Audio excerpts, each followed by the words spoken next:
My name is Eliza Monroe, a 31-year-old daughter who had spent most of her life becoming invisible in order to keep the peace inside a family that only valued what could be displayed.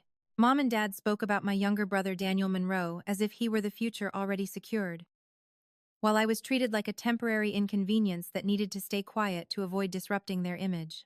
Daniel was given opportunities before he proved himself, protected from every mistake, and praised in rooms I helped prepare, while I was corrected, managed, and slowly erased from any narrative that required pride.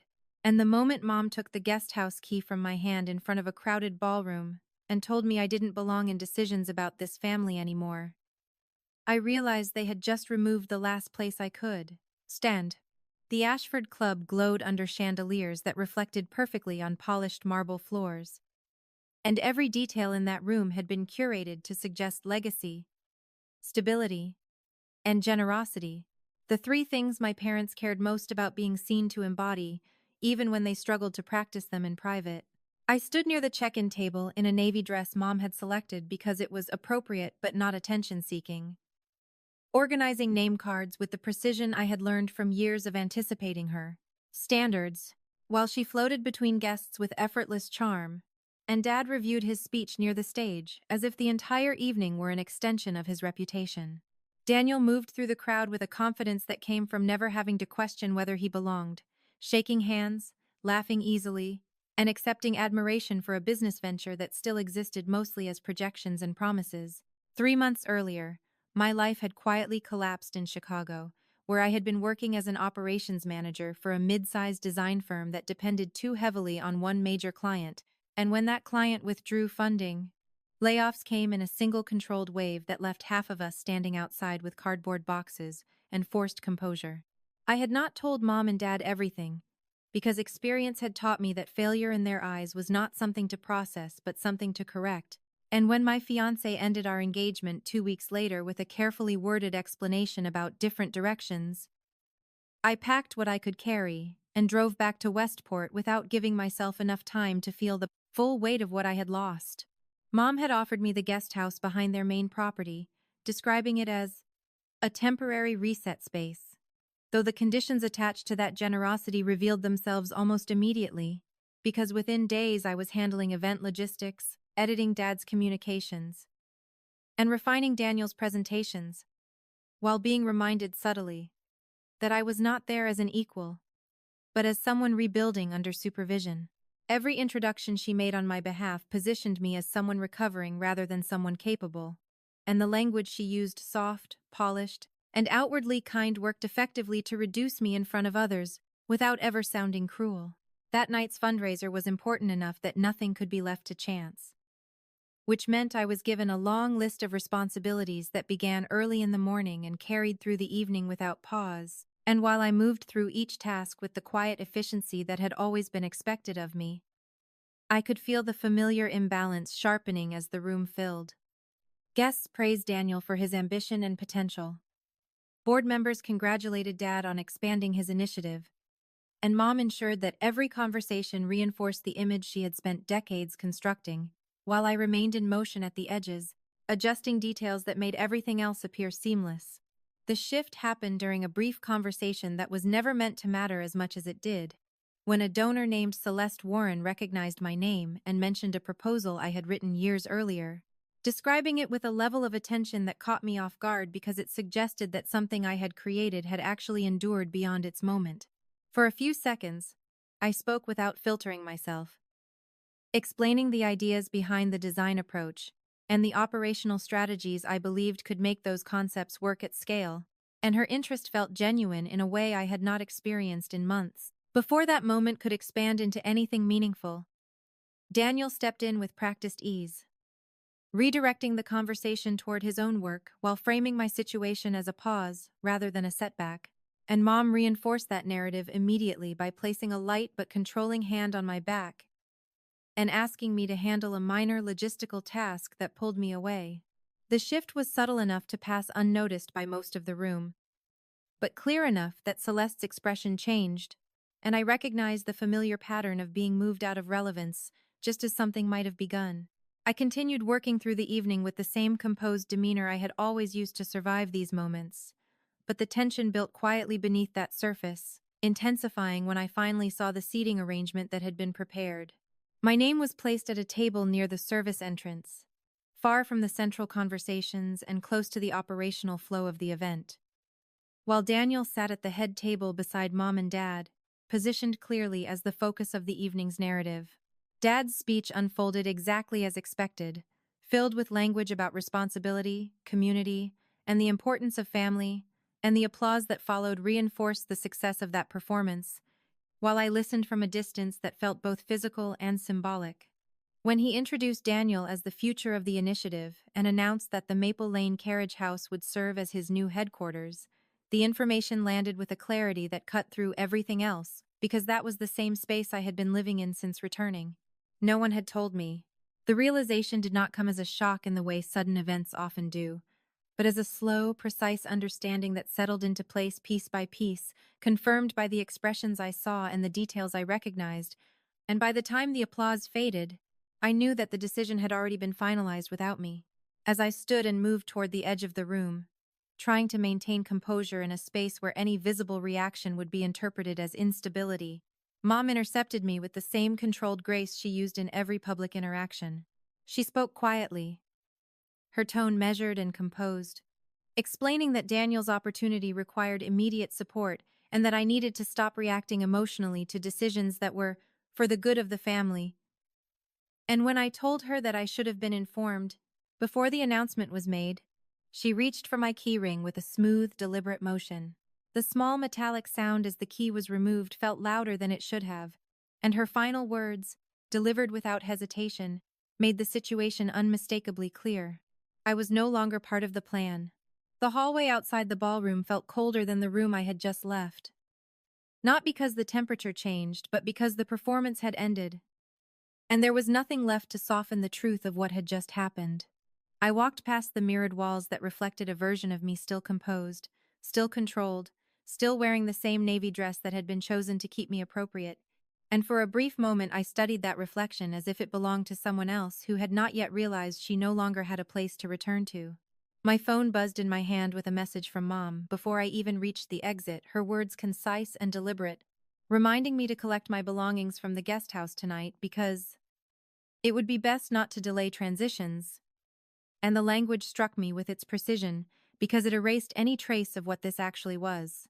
I stepped outside into the quiet of the parking area, where the distant sound of laughter still drifted from the ballroom behind me.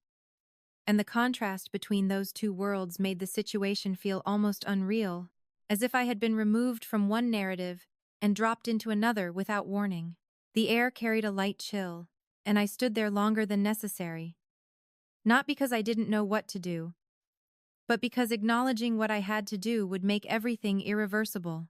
My car was parked near the edge of the lot, and as I walked toward it I noticed how steady my steps were, how controlled my breathing remained, how my body had learned to function even when something inside me was quietly breaking.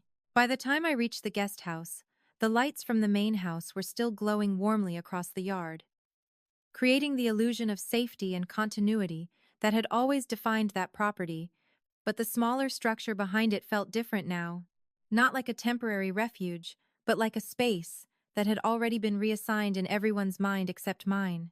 I unlocked the door with the spare key I still had in my bag, stepping inside a place that had never fully belonged to me, but had at least been mine in practice. And I stood there for a moment, taking in the familiar arrangement of objects that suddenly felt like they had lost their context.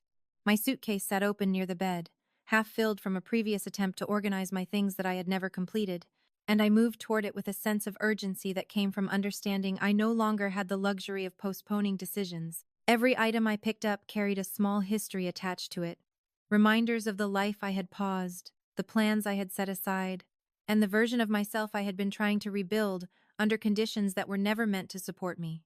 I folded clothes methodically, placed documents into a folder, and gathered the few personal objects I had allowed myself to bring, each movement precise and controlled because anything less would risk opening something I could not afford to feel yet. Halfway through packing, my phone rang, and when I saw Dad's name on the screen, I hesitated just long enough to recognize that this conversation was not optional. I answered with a neutral tone, the same one I had used for years, in moments when emotion would only be used against me.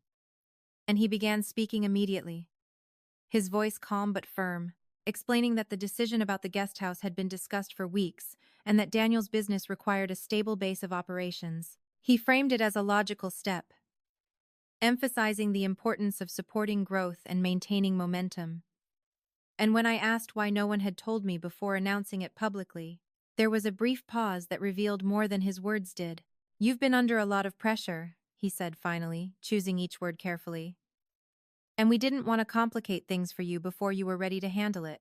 The statement landed with a clarity that made everything else fall into place, because it was not about timing or consideration, but about control, about deciding when I was allowed to know something based on how convenient my reaction would be. I could hear the unspoken assumption beneath his explanation, the belief that I was someone who needed to be managed rather than informed. And for the first time, I did not try to adjust myself to fit that expectation. I would have handled it better if I had been treated like part of the decision, I said, keeping my voice steady, even as the meaning of my own words settled into something heavier. "Instead, you made it public before I even knew it was happening." There was another pause, longer this time, followed by a shift in his tone that I recognized immediately. The transition from explanation to correction that had defined so many conversations between us. He reminded me that everything they had done for me in the past 3 months had been out of support, that I had been given space and time to recover, and that focusing on how the decision was communicated missed the larger point of what the family needed right now. "You need to think beyond yourself," he added. And the sentence carried the full weight of expectation that had been placed on me for years. I ended the call without arguing further. Not because I agreed, but because I understood that continuing the conversation would only reinforce a pattern that had never served me. And I returned to packing with a new level of clarity that replaced the earlier uncertainty. The room grew quieter as I moved through it, the familiar sounds of fabric folding and zippers closing marking the final stages of a chapter that had already ended before I was ready to acknowledge it. When I carried my suitcase outside, the night had settled completely, and the lights from the main house were still on, casting long shadows across the yard that made the distance between the two buildings feel more significant than it actually was. I paused at the edge of the driveway, looking back at the guest house one last time, not with attachment but with recognition, understanding that it had never been a place I was meant to stay, only a space I was allowed to use until something more convenient came along. My phone buzzed again as I placed the suitcase in the trunk, and this time it was a message from Mom, short and efficient, confirming that Daniel would be moving his equipment in the following morning, and reminding me to leave the key on the kitchen counter in the main house. The instruction was simple, but it carried an assumption that I would continue to follow their process, that I would move through this transition the way they had designed it, without disruption, without resistance, without redefining anything. I closed the trunk slowly, the sound echoing slightly in the quiet space around me, and for a brief moment I stood there with my hand resting on the car, considering the path that had been laid out for me and the one I had not yet chosen. The weight of everything I had lost over the past months pressed against me in that silence. But beneath it, something else began to take shape. Something quieter but more solid than anything I had felt since returning. For the first time, the pressure to stay was gone. And in its place, there was a decision I had not allowed myself to consider before. The moment I realized I was not going back came not from anger, but from a quiet, almost clinical clarity that settled in as I stared at the dark windshield and understood that nothing behind me was uncertain anymore. For months, I had been telling myself that I was staying because I needed time, because rebuilding required patience, because family, even flawed, was still something to hold on to. But sitting there with a suitcase in my trunk and nowhere to return to, I saw the truth with a precision that left no room for negotiation. They had already decided my place, already reassigned my space, already rewritten my role in a way that excluded me completely. And the only variable left in the equation was whether I would continue to accept it. I looked down at the keyring still in my hand, the empty loop where the guest house key had been hanging now feeling heavier than the metal itself ever had. And for the first time, I understood that it had never represented security, only permission that could be revoked the moment I became inconvenient. The realization did not hurt in the way I expected it to, because something inside me had already moved past the need to be included, past the instinct to negotiate for space, past the belief that I could earn a place in a system that had never intended to give me one. I opened the car door slowly, stepped out into the quiet night, and walked a few steps away from the vehicle, holding that empty ring between my fingers, as if it still carried meaning. Then I dropped it into the gravel. The sound was small, almost insignificant against the stillness around me, but the action itself felt final in a way nothing else had that night, because it was the first decision I had made that was not influenced by what they expected, needed, or controlled. I stood there for a second longer, not waiting for anything to change, not hoping someone would call me back, not imagining an alternative version of the evening where things had unfolded differently, and that absence of hesitation told me more than any emotion could have. There was no return. I got back into the car and pulled my phone from the passenger seat, opening the contacts list with a focus that had replaced the earlier uncertainty, and instead of scrolling aimlessly, I searched for a name I had written down months ago and never used. The memory of that conversation surfaced clearly, not because it had been dramatic, but because it had been one of the few times someone had spoken to me as if I were already capable, already qualified, already enough without adjustment, and I pressed call before the part of me that had been trained to wait could interfere. The line rang longer than I expected, and for a moment I considered hanging up, not out of fear of rejection, but because I recognized the old reflex of withdrawing before I could be evaluated, and I refused to follow it this time. When the call connected, I introduced myself without minimizing anything, stating my name, my experience, and the reason I was reaching out with a level of directness that felt unfamiliar but necessary. And the conversation that followed was grounded, professional, and forward-moving in a way that immediately separated it from every interaction I had just left behind. We spoke about operations, scalability, and the kind of work I had been doing for years without recognition. And when he asked about my availability, I did not soften the answer or present it as temporary. I told him I was ready now, that I could relocate if needed, that I was no longer tied to anything that required me to stay. The words landed differently as I said them, not because of how they sounded to him, but because of what they confirmed to me. And by the time the call ended, I did not have certainty, but I had movement, and movement was something I had been denied for far too long. I started the engine, the low hum filling the space around me as I pulled onto the road. And the act of driving forward felt less like leaving, and more like reclaiming something that had been paused. The house behind me disappeared quickly in the rearview mirror, its lights fading into the distance without resistance, without drama, without any attempt to call me back, and I realized that the absence of that pull was not emptiness, but proof that there had never been anything holding me there except expectation.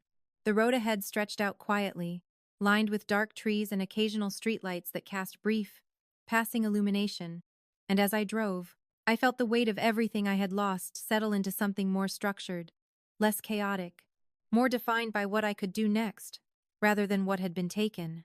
The uncertainty was still there, the risk was real, and for the first time, I allowed myself to fully acknowledge that I had no guarantee of success, no immediate safety net, no one waiting to catch me if this failed. But I kept driving anyway, because staying had never been safer, only smaller.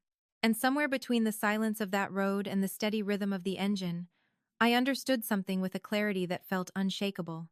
I wasn't leaving my family. I was finally leaving their version of me behind. The first night I paid for a motel room with the last of my severance felt less like shelter and more like a transaction with reality, because the receipt in my hand carried a number that forced me to acknowledge exactly how little margin I had left. The room itself was clean but impersonal, with a flickering bedside lamp and a thin comforter that did not quite hold warmth.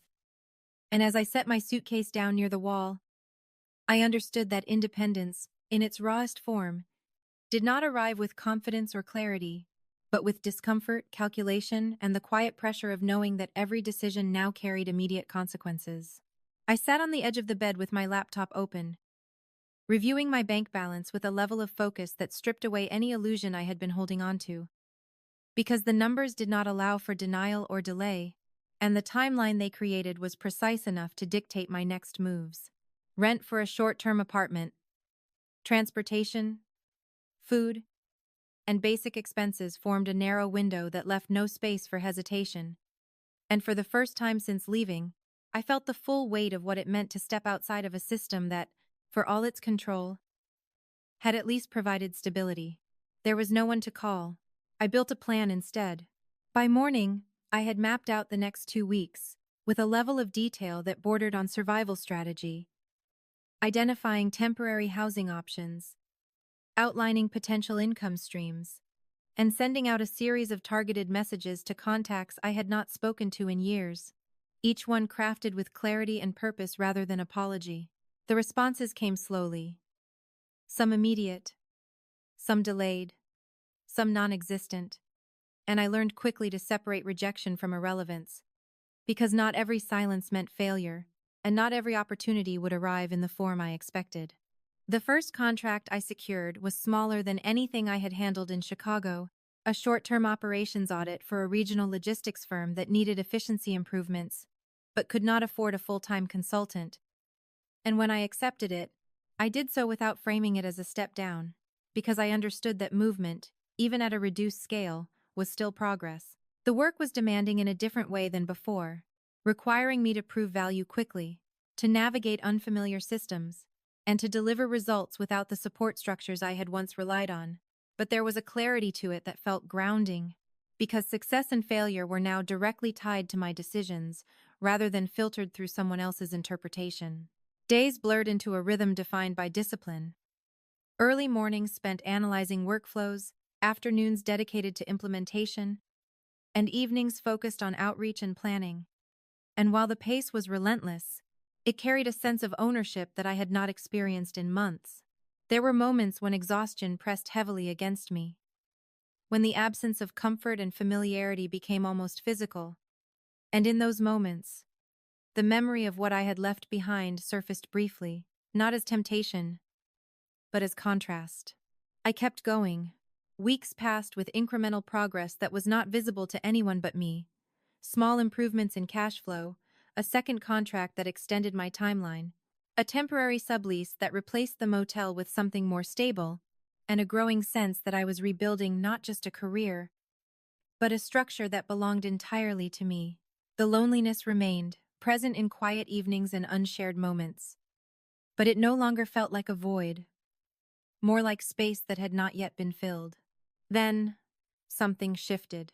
The same firm I had called from my car reached out again, this time with a more defined opportunity. A multi-location operations project that required immediate onboarding and offered a level of compensation that would not just stabilize my situation, but expand it. The call came on a Tuesday afternoon while I was reviewing a process flowchart. And as I listened to the details, I recognized the significance of what was being offered, not just in terms of income, but in terms of trust, because this was no longer a test or a temporary solution. It was recognition. I accepted without hesitation. Not because I was certain of the outcome, but because I understood that waiting for certainty had been one of the habits that had kept me small. And as I ended the call, the room around me felt different. Not larger or more comfortable, but more aligned with the direction I had chosen. The contract required travel, coordination across multiple teams, and a level of responsibility that matched what I had been capable of all along, and stepping into it felt less like entering something new, and more like returning to something I had always known how to do. The work consumed me in the best way, demanding focus, adaptability, and consistent execution.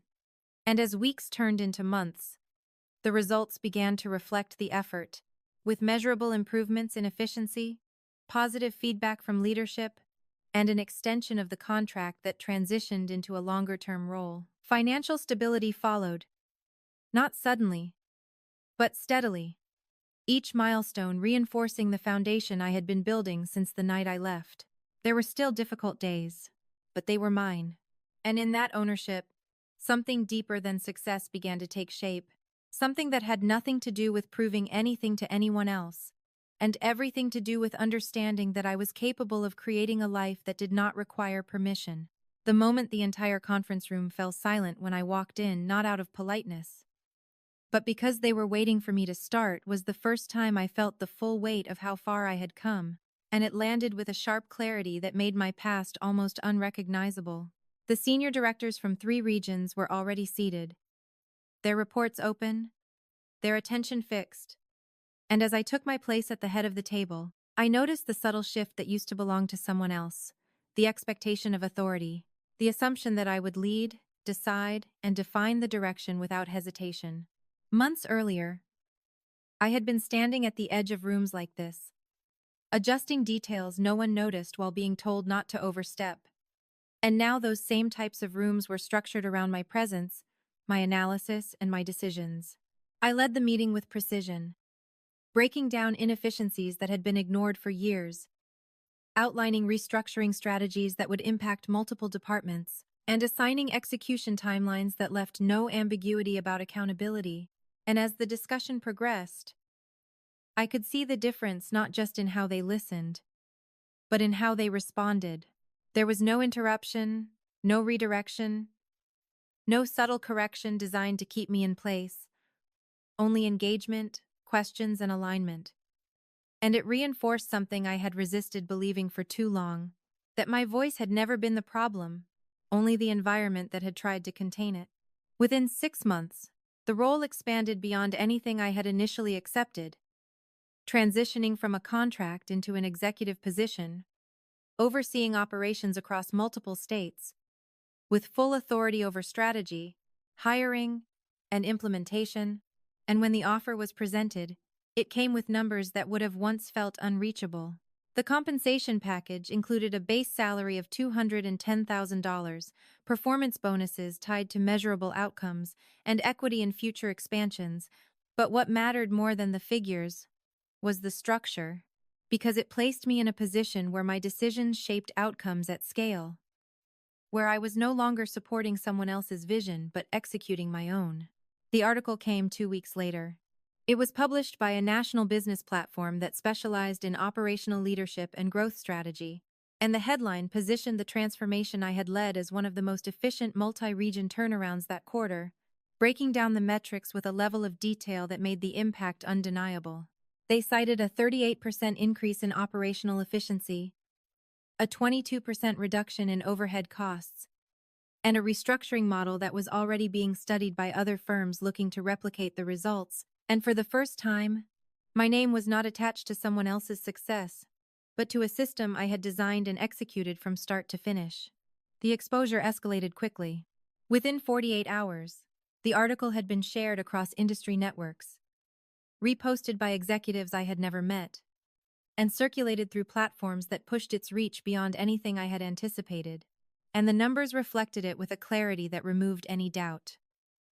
Over 1.6 million views, thousands of shares, and direct messages from firms requesting consultations, partnerships, and advisory roles, all arriving in a steady stream that turned visibility into opportunity faster than I could process it. And then my phone rang. Mom. The name appeared on the screen with a familiarity that felt disconnected from the life I was now standing in, and for a moment, I simply watched it, not with hesitation, but with recognition, because I understood exactly why she was calling. The call ended before I answered, replaced almost immediately by a message that carried the same polished tone I had known my entire life. Warm, proud, and carefully structured to sound sincere without ever acknowledging the past. I saw the article, sweetheart. We always knew you were capable of something like this. Your father has been telling everyone how proud he is. We should talk soon. There's so much to catch up on. I read it slowly, once, then again, letting each word settle into place. Because beneath the surface, the pattern was still there, unchanged, intact, and almost predictable in its precision. The same voice that had taken my place without warning, that had removed my key in front of a room full of people, that had reduced my life to a difficult season, was now rewriting the narrative as if my success had always been part of their expectation, their plan, their version of the story. For a brief moment, I remembered exactly how that would have affected me before. How I would have searched for validation in those words. How I would have tried to reconnect, to explain, to rebuild something that had never truly existed. But this time the reaction was different. I didn't feel anger. I didn't feel hurt. I didn't feel the need to respond. Because for the first time, I could see the situation without distortion, without attachment, without the instinct to shrink myself back into a role that no longer fit. And the clarity of that realization settled into something final, something steady, something that did not require confirmation from anyone else. Now she needed me. But I no longer needed her. The call came 3 days after the article. Not from Mom this time, but from a number I recognized immediately and had no interest in saving again. And when I saw Dad on the screen, I already understood that whatever came next would not be about reconciliation, but about repositioning. I let it ring once, twice, long enough to decide that answering was not about obligation anymore, but about control. And when I finally picked up, I did not soften my voice or adjust my tone to fit what he expected to hear. He began without preamble, his words measured and deliberate, telling me he had read the article, that he had been receiving calls from people in his network asking about me, and that my work had reflected well on the family. A phrase that landed with a precision that made the intention unmistakable. He spoke about opportunities, about alignment, about how my current position could integrate with the Foundation's expansion plans. And as he outlined a proposal that would place my work under the Callahan name, I could hear the same structure I had grown up inside. The same expectation that anything I built would eventually be absorbed, reframed, and presented as part of something larger that I did not control. I listened without interrupting. Not because I agreed, but because I wanted to hear exactly how far he would take it. And when he finished, there was a brief pause that shifted the weight of the conversation toward me in a way that felt unfamiliar to both of us. For years, I would have filled that silence by explaining myself, justifying my decisions, or trying to bridge the gap between what I needed and what they expected. But now, the absence of that reflex created a different kind of space. I'm not interested in attaching my work to the Foundation, I said, keeping my tone even, not defensive, not reactive, just clear. The silence that followed was sharper this time, not uncertain but unsettled. And I could almost map the adjustment happening on the other end, the recalibration of a dynamic that had always relied on my compliance. He shifted his approach quickly, reframing the conversation as an opportunity for me, emphasizing the resources, the network, the visibility that could accelerate my trajectory, and beneath it all, the underlying message remained unchanged. Come back, but on their terms. We've always supported you, he added, and the statement carried the weight of every expectation I had been taught to accept. Every version of help that had required me to become smaller in return. I let the words settle without reacting immediately, not because they affected me, but because I understood that this moment mattered more than any previous conversation we had ever had, and the response I gave would define everything that came after. The instinct to explain flickered briefly, a habit built over decades, but it passed just as quickly as it appeared. You supported me as long as I fit your version of who I was supposed to be, I replied, the sentence steady, grounded, and free of accusation, because it did not need to be argued to be true. What I've built now doesn't belong to that. There was a shift I could feel even without seeing him, a tightening of control, a recalculation of strategy. And for a moment, I thought he might push harder, might escalate, might try to reassert the authority that had always defined our relationship, but instead, he changed direction again. You're still part of this family, he said. And the statement was delivered with a certainty that had always been used to close conversations, to define boundaries that I was not meant to question. Not anymore. I'm not part of anything that requires me to disappear to belong, I said. And this time, the clarity in my voice was not something I had to maintain, it was something that existed on its own. The silence that followed was longer than before, stretching just enough to confirm that something fundamental had shifted, not just in the conversation, but in the structure that had defined it for years. There was no immediate response, no correction, no attempt to soften or redirect. And for the first time, I realized that the absence of control on his side was not something he knew how to navigate. We'll talk again, he said finally. the words less certain than anything he had said before, and the call ended without the usual sense of closure, without resolution, without the familiar pattern re-establishing itself. I lowered the phone slowly, the quiet of my apartment settling around me in a way that felt different from the silence I had known in the past. Because this one did not carry expectation or pressure, only space. The conversation had not been dramatic. There had been no raised voices, no emotional escalation. But the shift it created was unmistakable, because it marked the first time I had engaged without adjusting, without negotiating, without allowing their framework to define the outcome. The next message came later that evening, this time from Mom, shorter than before, less polished, and more direct in a way that revealed the urgency beneath the surface. Your father didn't mean it like that. You're taking things too personally. We just want what's best for you. I read it once, recognizing the familiar structure immediately. The minimization, the redirection, the subtle implication that my interpretation was the problem rather than the behavior itself, and for a brief moment, I considered how easily those words would have pulled me back before, how quickly I would have tried to correct myself, to realign, to restore something that had never been stable. But that version of me no longer existed. I set the phone down without responding, not out of avoidance, but out of decision. Because engaging would have reopened a dynamic I had already stepped out of, and silence, in this moment, was not weakness. It was control. For the first time, their words did not shape what I felt. They simply passed through.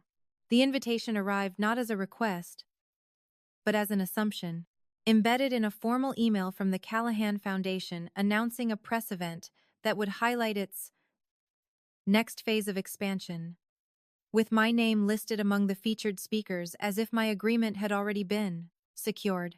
The subject line carried the same polished confidence I had grown up around, the kind that left no visible space for refusal. And as I read through the details, I could see exactly what they were trying to do: reposition the narrative publicly, attach my success to their platform, and present a version of unity that had never existed outside of carefully managed appearances. The event was scheduled for the following week at the same Ashford Club where everything had fractured. A choice that was not accidental but strategic, designed to anchor the story in a space that already carried the weight of their influence. And as I scrolled through the list of attendees, I recognized names that mattered: investors, board members, media contacts, people who would not just observe the event, but shape how it was interpreted afterward. My role, as outlined in the email, was to speak about family-driven resilience and the shared values that guided my journey. Language that was precise enough to be intentional and vague enough to be rewritten later if needed. For a brief moment, I considered ignoring it entirely, declining without response, and allowing them to adjust their plans without my involvement. But the more I thought about it, the more I understood that silence in this situation would not create distance. It would create space for them to continue using my name without correction. This was not just an invitation. It was an attempt to reclaim control, to reframe my story before it fully separated from theirs. And the only way to interrupt that pattern was to confront it directly, on the same stage they had chosen. I replied with a single sentence, confirming my attendance. The day of the event carried a familiarity that felt almost unreal. The same polished entrance, the same carefully arranged interiors, the same controlled atmosphere that had once defined my place within it. But this time, nothing about it required me to adjust or shrink. I arrived early, not to prepare the room or coordinate details, but to understand the structure of the event from a position of awareness rather than obligation. And as I walked through the space, I noticed how little it affected me now, how the environment that had once dictated my behavior had become just another setting. Mom found me near the main hall before the event began, her expression composed but sharper than usual, the kind of tension that surfaced when control was not guaranteed, and she approached with the same practiced warmth that had always masked intention. She spoke about timing, about alignment, about how important it was for the family to present a unified message. And as she outlined expectations, I listened without interrupting. Not because I agreed, but because I recognized the pattern in full. "You'll keep it positive," she said finally, her tone light but firm, as if the outcome had already been decided. I held her gaze without reacting immediately, allowing the silence to exist long enough to make the moment real rather than rehearsed, and when I spoke, my voice carried none of the hesitation she had always relied on. "I'll keep it honest," I replied. The shift was immediate, subtle but undeniable, and for a second, the version of her that existed behind the performance surfaced, the one that calculated outcomes and adjusted strategies in real time. But she recovered quickly, offering a small smile that did not reach her eyes before moving on to greet other guests. The conversation ended without resolution, but the tension it created settled into the room in a way that made everything that followed more precise. When my name was announced, the applause was steady, respectful, and controlled, the kind of reception given to someone recognized but not yet fully understood. And as I walked toward the stage, I felt none of the uncertainty that would have once defined that moment. The lights were bright enough to obscure individual faces, but I knew exactly who was there, where they were seated, and what they expected to hear, and for the first time, I understood that expectation as something separate from obligation. I began without referencing the script they had prepared. I spoke about work, about systems, about the discipline required to rebuild something from nothing, and as the words settled into the room, I could feel the shift happening gradually, the realization that this was not the narrative they had planned, not the version of the story that had been outlined in the program. I described the importance of clarity, of understanding environments that limit growth, of recognizing when support becomes control. And I did not raise my voice or change my tone, because the power of what I was saying did not require emphasis. Then I made it explicit. "I built everything I have now after being told I no longer had a place to stand," I said, the sentence landing with a precision that cut through the room without needing to escalate. "And I learned that belonging is not something you negotiate for. It's something you either have, or you create somewhere else."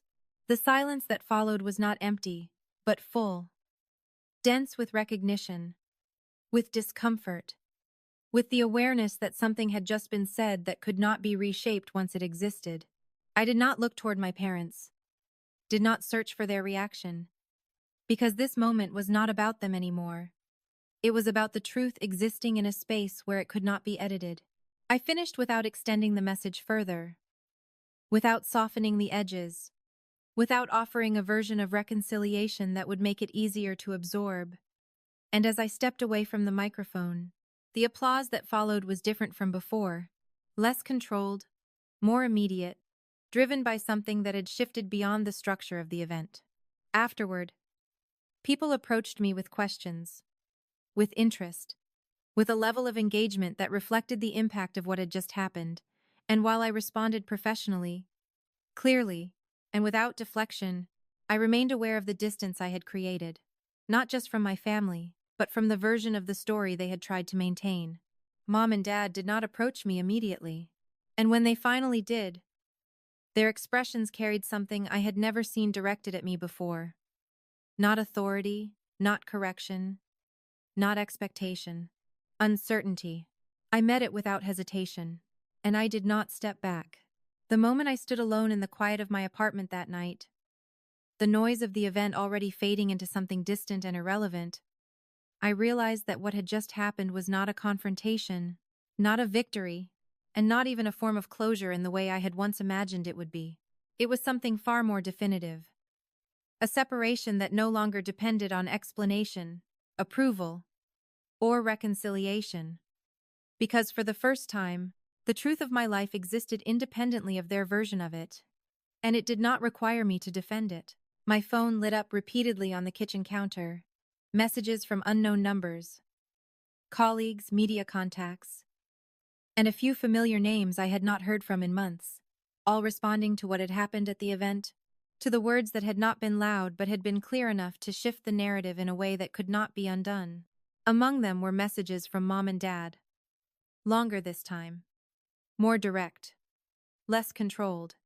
Each one attempting in its own way to re-establish connection, to explain, to reframe, to suggest that things had been misunderstood or misrepresented, and as I read through them, I could see the effort behind every sentence.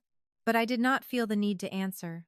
Not because I was avoiding the conversation, but because I understood that responding would not create understanding, It would reopen a cycle that I had already stepped out of, and the distance I had created was not something I needed to justify or maintain through constant engagement. I set the phone aside and moved toward the window, the city stretching out below me in a pattern of light and motion that felt steady, real, and entirely separate from the world I had left behind. For a long time, I had believed that being part of a family meant enduring whatever was required to stay connected, that loyalty meant silence, that love meant adjusting yourself until there was nothing left to conflict with, and that leaving was a form of failure that reflected something missing in me, rather than something broken in the structure I was part of. That belief had shaped every decision I had made, every compromise I had accepted, and every moment I had stayed when I should have walked away. I don't believe that anymore. Because standing there, in a space I had built from nothing but decision and effort, I could finally see the difference between belonging and control, between support and dependence, between connection and expectation, and the clarity of that distinction removed the last reason I had to question myself. The life I had now was not defined by absence, but by presence, by the work I had done, the choices I had made, and the boundaries I had finally learned to hold without apology. I thought briefly about the girl I had been, the one who had stood at the edge of rooms, waiting to be acknowledged, measuring her worth against reactions she could not control, and I felt something close to compassion for her. Not because she had been weak, but because she had been operating within a system that had never been designed for her to succeed. She had done what she needed to survive. But I am not her anymore. The messages on my phone stopped eventually. The silence that followed no longer heavy, no longer uncertain, but settled into something that felt complete rather than empty. And as I turned away from the window, I understood that nothing about this ending required me to look back or reconsider what had already been decided. I did not lose my family. I lost the illusion that I needed them to define who I was. And in that loss, I found something far more permanent. Myself.